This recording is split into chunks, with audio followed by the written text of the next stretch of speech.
Xin chào các bạn, chào mừng các bạn quay trở lại với channel Hiệp Tính Phát.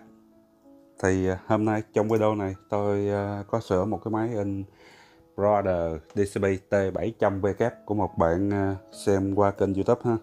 Thì sẵn nhân tiện đây có cái máy này thì mình cũng xin được phép chia sẻ hướng dẫn với các bạn cái cách sử dụng máy cơ bản thôi nha các bạn, cũng như những kinh nghiệm để các bạn sử dụng cái máy này nó ổn định hơn. Rồi. Thì đầu tiên thì cái máy này có kết nối cáp nguồn, thì các bạn thấy ha, cáp nguồn hơi đặc biệt nha các bạn, cáp nguồn hình tam giác này ha. Thì ở bên trái của máy đây, chúng ta sẽ cắm cáp nguồn vào đây.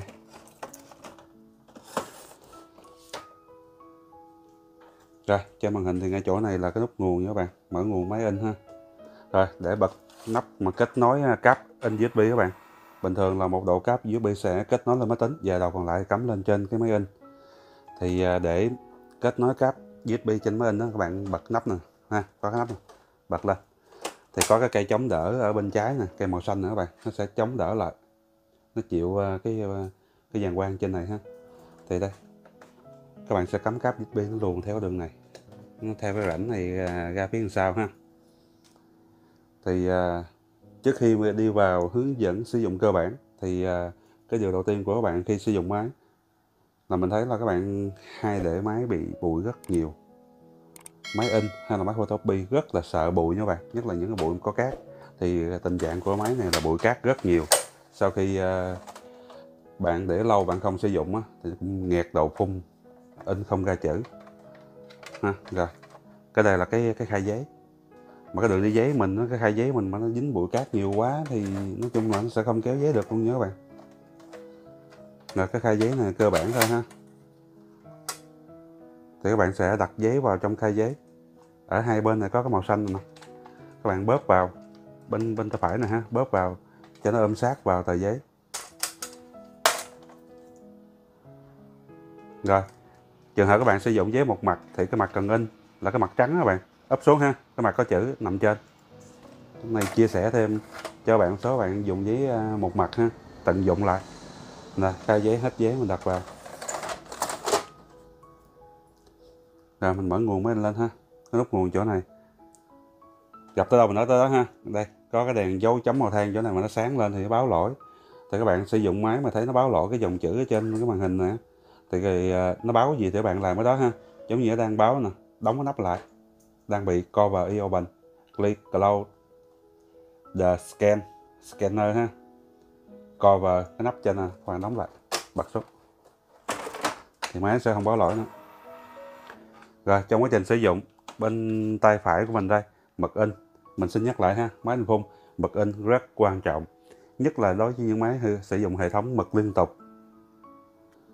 Rồi các bạn nhìn đây ha, đây có mấy cái màu, BK là màu đen, Y là yellow là màu vàng, C là cyan là màu xanh, magenta đây nha các bạn.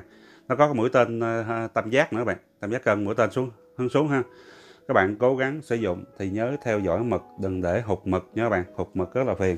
Mỗi lần bơm mực thì các bạn chỉ việc là kéo cái nắp thì ra nè, cái nắp đậy kín ha, đậy lại. Sau khi châm vào đầy thì các bạn đậy lại. Rồi cái đó là điều lưu ý cơ bản nhất của những bạn sử dụng máy in phun. Tiếp theo đó là những cái nút chức năng trên màn hình này nhé các bạn. Thì trước khi đi vào nút chức năng thì mình sẽ nói là cái máy này nó có bộ nạp bản gốc. Bộ nạp bản gốc phía trên này các bạn. Đây.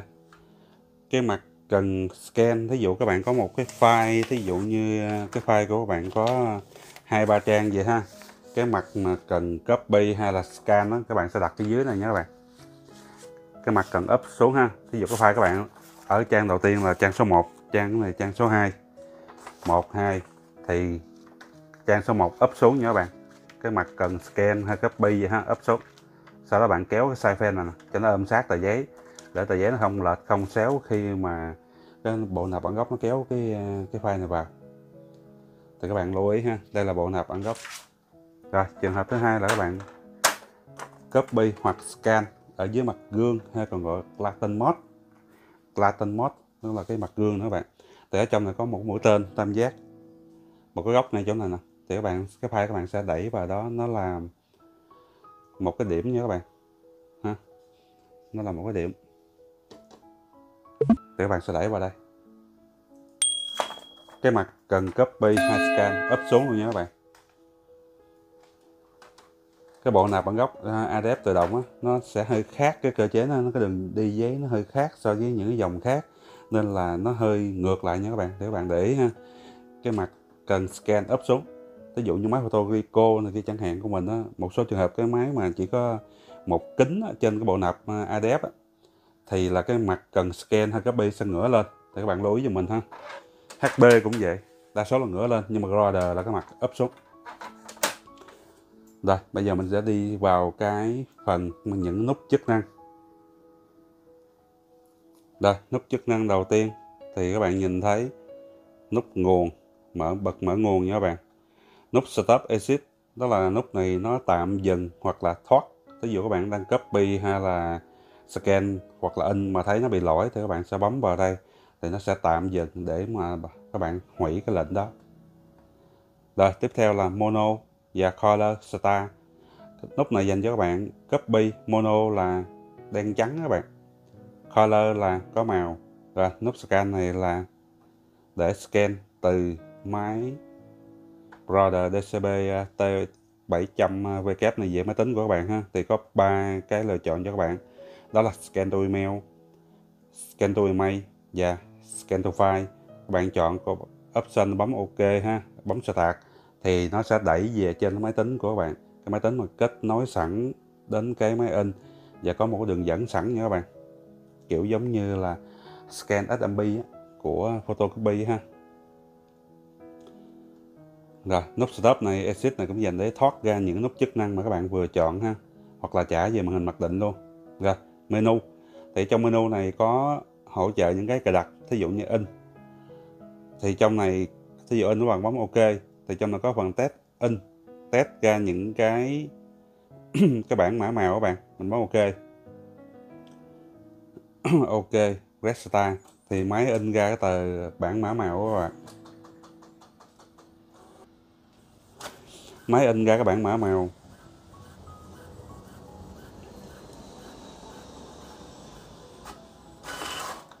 Rồi đây.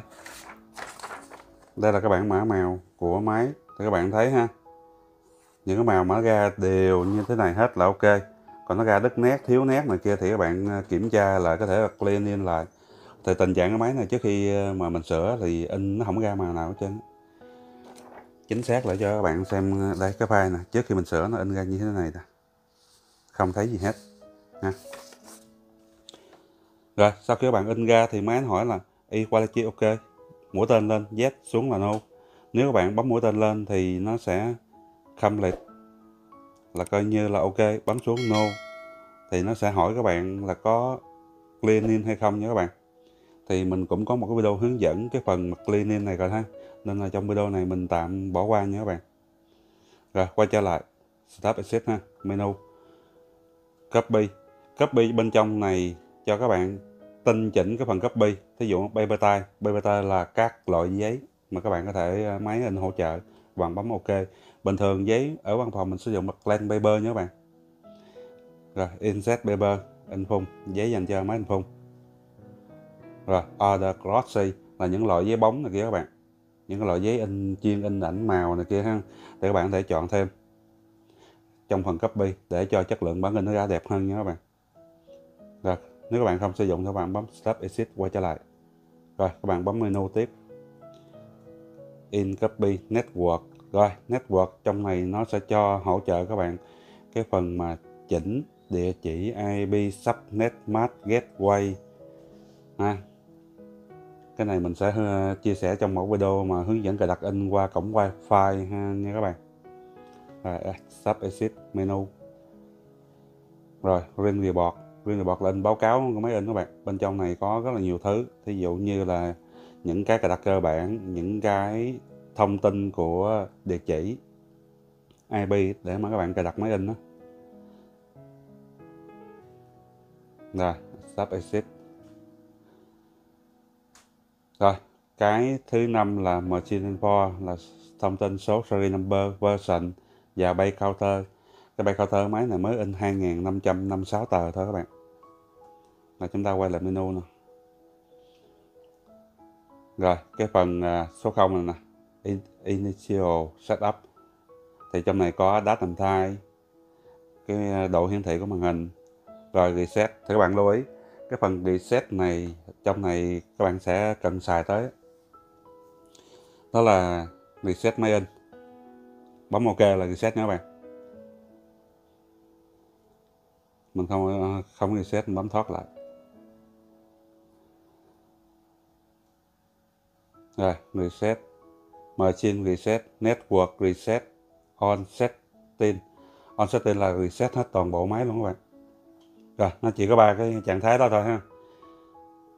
Network là địa chỉ IP, thí dụ các bạn cài đặt cái máy in này cho một cái hệ thống Wi-Fi số 1, bây giờ đổ qua hệ thống Wi-Fi số 2 với những lớp địa chỉ IP khác nhau, thì các bạn có thể chọn vô để reset để tiến hành cài đặt lại.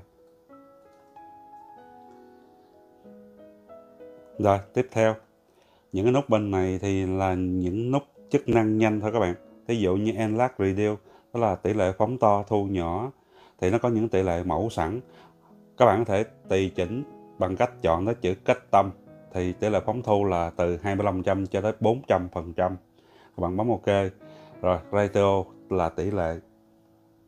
Các bạn có thể chỉnh mũi tên xuống hoặc lên để tăng giảm tỷ lệ theo nhu cầu của mình. Các bạn chọn xong việc bấm OK.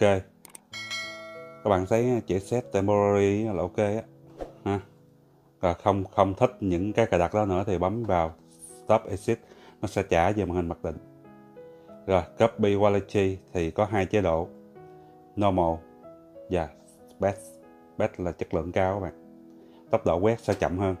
Rồi Number of Copy là cái số bản copy, tối đa là 99 bản nha các bạn. Tăng giảm có thể bạn chỉnh mũi tên lên hoặc xuống. Stop Exit trả về mặc định. Rồi Copy Option, trong Copy Option này nó có nhiều tùy chọn cho các bạn, cũng tùy chọn nhanh luôn. Thì paper type, paper size. Paper type là loại giấy, paper size là kích thước giấy, density là mũi tên dấu cộng, xuống là trừ, tăng giảm độ đậm nhạt các bạn. Rồi quay trở lại, có một cái tính năng mà các bạn cần lưu ý, đó là Stack và Sort. Thì các bạn cứ nghĩ đơn giản ha, Sort là chia bộ. Sort là chia bộ, thí dụ các bạn có một file có 5 trang thì sẽ in ra 1, 2, 3, 4, 5, 1, 2, 3, 4, 5, 1, 2, 3, 4, 5, đủ 5 bộ thì thôi. Còn Stack thì có nghĩa là các bạn 5 trang số 1, 5 trang số 2, 5 trang số 3. Thì các bạn muốn tùy chọn nào, các bạn chỉ việc bấm OK vào. Các bạn thấy chữ Stack không? Rồi Sort, OK là nó chọn Sort. Rồi chỉ là những chức năng cơ bản vậy thôi các bạn. Video hướng dẫn cơ bản như thế này thì nó cũng hơi dông dài, để các bạn chịu khó theo dõi sơ qua cái để các bạn có thêm thông tin, có thêm data để các bạn sử dụng máy cho nó hiệu quả ha, ít bị hư hỏng vặt. Thì cái máy in này trong quá trình sử dụng thì các bạn cũng lưu ý máy rất là sợ bụi, nên là các bạn thường xuyên vệ sinh máy ha. Ví dụ như đây, những cái đường đi giấy lâu lâu các bạn lấy vải thấm cồn lau sạch sẽ mấy cái đường đi giấy.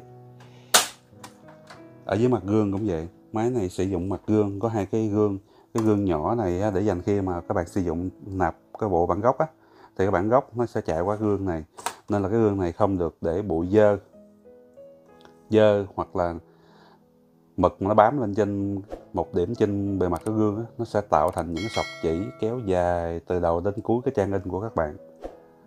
Còn ở dưới mặt gương cũng vậy, các bạn thường xuyên lấy cồn, vải thấm ướt rồi lau chùi sạch sẽ. Rồi, cảm ơn các bạn đã theo dõi video của mình, nó cũng hơi dông dài ha. Cảm ơn các bạn đã theo dõi video, và đừng quên bấm đăng ký kênh ở góc phải phía dưới màn hình. Nếu bạn có cần sự hỗ trợ gì thì có thể liên hệ qua fanpage hay là nhắn tin luôn ha. Nhắn tin qua Zalo của mình, số điện thoại 090 3968 225. Thì do tính chất công việc là mình cũng thường xuyên đi ra ngoài, một số bạn mà nhắn gửi khi mình có trả lời chậm trễ thì cũng mong các bạn thông cảm. Còn bây giờ xin chào và xin hẹn gặp lại trong những video tiếp theo. Chúc các bạn thành công. Xin chào.